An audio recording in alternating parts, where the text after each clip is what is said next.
Hello बच्चों, आप सभी कैसे हैं। आज मैं क्लास 5 का हिंदी व्याकरण का तीसरा पाठ पढ़ाने जा रही हूँ। आपके तीसरे पाठ में शब्द विचार है, मार्फोलॉजी।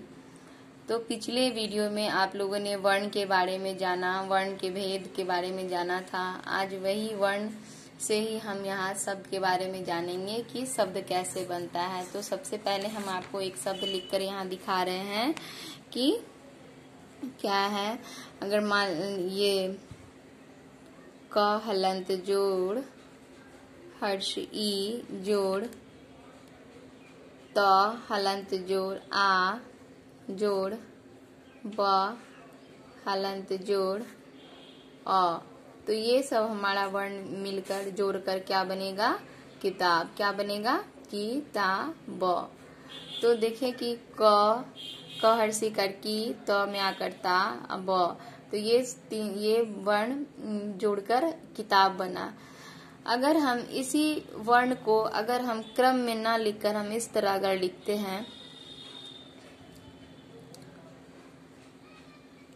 ता, त में आकर त हलंत जोड़ आ, ब हलंत जोड़ अ, क हलंत जोड़ हर्ष ई, तो ये वर्ण को जब हम जोड़ेंगे तो हमारा क्या बनेगा, ता ब की, ता ब की। तो ये सब देखेंगे हमारा कि इसका कोई अर्थ नहीं है। किताब का हमारा यहाँ जो वर्ण जोड़ कर ये किताब लिखे तो इसका अर्थ निकलता है। किताब का अर्थ होता है, यह सार्थक शब्द है, इसका अर्थ निकलता है।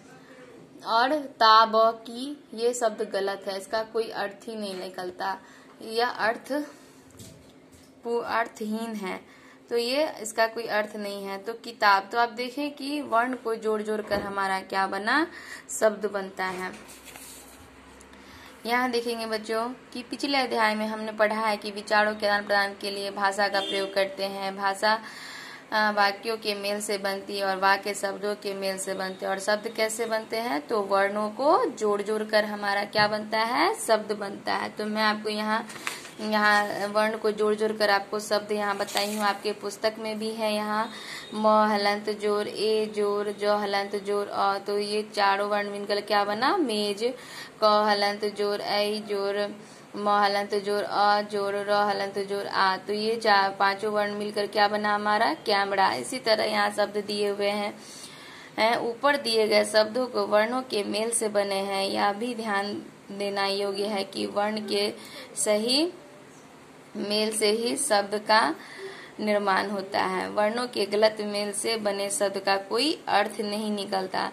आपको यहाँ बताए थे कि यहाँ जो वर्ण हम क्रम में नहीं लिख कर जैसे तैसे लिखे हैं तो इसका कोई अर्थ ही नहीं हुआ, ये शब्द हमारा क्या है, गलत है। तो वर्ण अगर क्रम में हो तभी शब्द बनता है और वर्ण क्रम में नहीं होने पर कोई शब्द ही नहीं बनता है। ये देखेंगे कि वर्णों के गलत मेल से बने शब्द का कोई अर्थ नहीं निकलता, अतः वर्णों के गलत मेल का शब्द नहीं कहलाता। जैसे ल हलंत जोड़ अ जोड़ फ हलंत जोड़ दीर्घ उ, लफू, लफू कोई शब्द नहीं है। र हलंत जोड़ आ जोड़ म हलंत जोड़ अ जोड़ क हलंत जोड़ ऐ, राम के, ये शब्द नहीं है। तो शब्द हम वर्ण के क्रम में लिखने पर ही शब्द बनता है। तो हम कह सकते हैं कि वर्णों के मेल से बने सार्थक समूह को शब्द कहते हैं। वाक्य में प्रयुक्त होने पर शब्द पद कहलाते हैं। अब देखेंगे यहाँ शब्द के भेद के बारे में आपको बता रहे हैं कि शब्द के 4 भेद हैं, उत्पत्ति के आधार पर, रचना के आधार पर, प्रयोग के आधार पर और अर्थ के आधार पर। तो सबसे पहले हम बात करेंगे उत्पत्ति के आधार पर। उत्पत्ति के आधार पर शब्द के भी 4 भेद है, तत्सम शब्द, तद्भव शब्द, देशज शब्द और विदेशी शब्द। तो सबसे पहले हम बात करेंगे यहाँ तत्सम शब्द की। संस्कृत भाषा के वे शब्द जो हिंदी में भी अपने मूल रूप में ही प्रयुक्त किए जाते हैं, यानी संस्कृत भाषा का जो शब्द होता है वह हिंदी में भी मूल रूप से प्रयोग किए जाते हैं। जैसे आप यहाँ देखेंगे कि अग्नि, सूर्य, छात्र, कार्य, हम हिंदी में भी इन सब शब्दों का, संस्कृत शब्द का प्रयोग हम करते हैं। तद्भव शब्द जो होता है कि संस्कृत के वे शब्द जो कुछ बदले हुए रूप के साथ ही ही हिंदी में प्रयुक्त होते हैं तद्भव शब्द कहलाते हैं। यानी संस्कृत के वे शब्द, संस्कृत के जो कुछ ऐसे शब्द हैं जो हिंदी में प्रयुक्त होते हैं, जैसे अवदीन, दही, कान, सांप आदि, ये सब तद्भव शब्द है जो संस्कृत शब्द से आए हुए हैं और ये हिंदी में भी प्रयोग किए जाते हैं। देशज शब्द जो होता है, जो देश शब्द उन्हें कहते हैं जो देश में बोले जाने वाली विभिन्न भाषाओं अथवा बोलियों से हिंदी भाषा में आए हैं। यानी देश में जो बोले जाने वाली जो शब्द सब हैं वह हिंदी भाषा में आए हैं। जैसे सड़क, लकड़ी, बिल्ली, पैसा, रोटी, गाड़ी, वह देश में बोले जाने वाले सब हैं जो हिंदी में भी इसका प्रयोग हम करते हैं। विदेशी शब्द जो दूसरे देश की भाषाओं से, यानी विदेशी शब्द होता है दूसरे देश, विदेशी यानी विदेश, यानी दूसरे देश से जो हिंदी में आए हैं विदेशी शब्द कहलाते हैं। जैसे चाकू, कार्टून, गमला, कॉलेज, पादरी, जमीन, औलाद, जन्नत, पटाखा, चाय, लीची आदि ये दूसरे देश में बोले जाते हैं और हमारे देश में भी ये हिंदी भाषा में भी ये इसका शब्द का प्रयोग किया जाता है। तो आप उत्पत्ति के आधार पर जान गए, उत्पत्ति के आधार पर 4 भेद होते हैं, आपको पता चल गया। अब रचना के आधार पर शब्द के 3 भेद होते हैं, रूढ़ शब्द, यौगिक शब्द और योग रूढ़ शब्द। सबसे पहले बात करेंगे हम रूढ़ शब्द की। ऐसे शब्द जिनके खंड करने पर कोई अर्थ नहीं निकलता, यानी ऐसे शब्द जो होते हैं जिनको खंड करने पर उसका कोई अर्थ ही नहीं निकलता, उसे रूढ़ शब्द कहते हैं। जैसे घर, तो घर को अगर हम खंड करेंगे, टुकड़ा करेंगे, घ अलग करेंगे, र करेंगे तो उसका कोई अर्थ ही नहीं निकलता। गमला, घर, दीवार, चादर, कवि, ये सबको जब हम अलग अलग करेंगे, खंड करेंगे तो उसका कोई अर्थ ही नहीं निकल जाएगा, तो उसे हम रूढ़ शब्द कहते हैं। यौगिक शब्द, यौगिक मीन्स होता है, योग मीन्स होता है जोड़ना, योग मीन्स क्या होता है जोड़, योग का अर्थ है जोड़। ऐसे शब्द जो 2 या 2 से अधिक शब्दों के योग से बनते हैं, 2 या 2 से अधिक शब्दों के। अब जैसे यहाँ देख लीजिए कि उसे यौगिक शब्द कहते हैं। अब यहाँ देख लीजिए कि मिठाई जोड़ वाला, तो मिठाई वाला, तो यहाँ 2 शब्द जोड़ के एक शब्द बना, मिठाई और वाला अलग हो गया, तो दोनों शब्द को जोड़कर क्या बना, मिठाई वाला। पित्त जोड़ अंबर यानी पीताम्बर, यानी पीले वस्त्र धारण करने वाला। पित्त भी अलग है, पित्त में पीला होता है और अंबर में आकाश होता है, तो पीला, पीताम्बर, पीताम्बर। 2 शब्द यहाँ जोड़कर हम यहाँ क्या बनाए, पीताम्बर।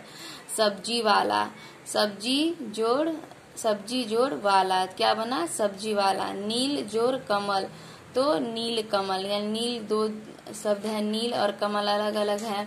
दूध वाला, यानी दूध अलग हो गया, वाला अलग हो गया, 2 शब्द को जोड़कर क्या बना, दूध वाला। ठीक है। अब है यौगिक रूढ़ शब्द।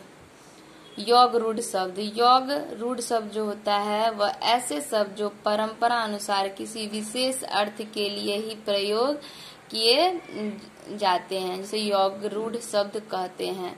यानी ऐसे शब्द जो होता है जो विशेष अर्थ देता है, इसका कहीं कहीं पर बोला जाता है, परंपरा के अनुसार ही बोला जाता है।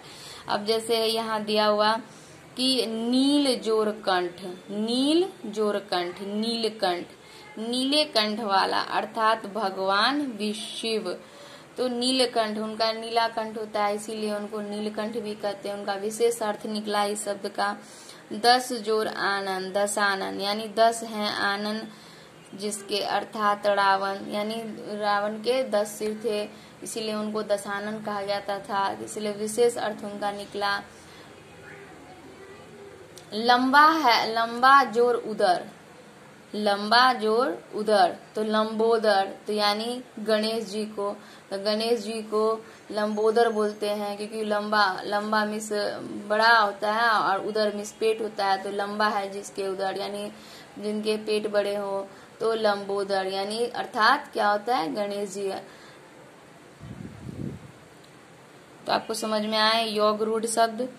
अब हम पढ़ेंगे प्रयोग के आधार पर। प्रयोग के आधार पर शब्द के 2 प्रकार के होते हैं, विकारी शब्द और अविकारी शब्द। विकारी शब्द जो है ऐसे शब्द जिनके रूप में लिंग, वचन, कारक, काल आदि कारण परिवर्तन आ जाता है विकारी शब्द कहलाते हैं। संज्ञा, सर्वनाम, क्रिया तथा विशेषण शब्द विकारी शब्द होते हैं। संज्ञा, सर्वनाम, विशेषण जो है क्या है, विकारी शब्द है। इसमें परिवर्तन हो जाता है, लिंग, कारक अथवा काल में परिवर्तन होता है। और अविकारी शब्द में लिंग, कारक अथवा काल का परिवर्तन, कारणादि का परिवर्तन नहीं होता, अविकारी शब्द कहलाते हैं। इन्हें अवयव भी कहा जाता है। व्याकरण में अविकारी शब्द को 4 भागों में बांटा गया है, क्रिया विशेषण, संबंध बोधक, समुच्चय बोधक और विस्मयादि बोधक। तो यहाँ तक आपको समझ में आया होगा। अब हम अर्थ के आधार पर बताएंगे। अर्थ के आधार पर शब्द के 2 भेद होते हैं, सार्थक शब्द और निरर्थक शब्द।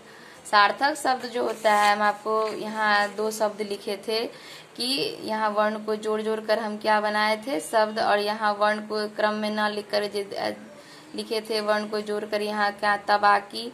तो यहाँ वर्ण को जोड़ कर यहाँ क्या बना, किताब। तो ये हमारा क्या है, सार्थक शब्द है। क्या है, सार्थक शब्द। तो इसका अर्थ निकलता है किताब का। और यहाँ तबाकी, ये निरर्थक है, ये इसका कोई, इस शब्द का कोई अर्थ नहीं निकलता है, उसे निरर्थक कहते हैं।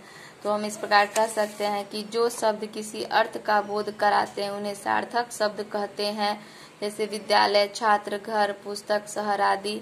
निरर्थक शब्द जो होता है, जिन शब्दों का कोई अर्थ न निकले वे निरर्थक शब्द कहलाते हैं। जैसे पढ़ाई, वढ़ाई। तो पढ़ाई तो एक शब्द हुआ, वढ़ाई क्या हुआ, वढ़ाई तो कोई शब्द नहीं हुआ, इसका कोई अर्थ नहीं है। जहाँ तहाँ, जहाँ का अर्थ है तहाँ का क्या अर्थ है, कोई अर्थ नहीं है। तो हम कह सकते हैं कि जिस शब्द का कोई अर्थ न निकले उसे निरर्थक शब्द कहते हैं। तो हम उम्मीद करते हैं कि आप इस वीडियो को ध्यान से सुन रहे होंगे और समझेंगे। धन्यवाद।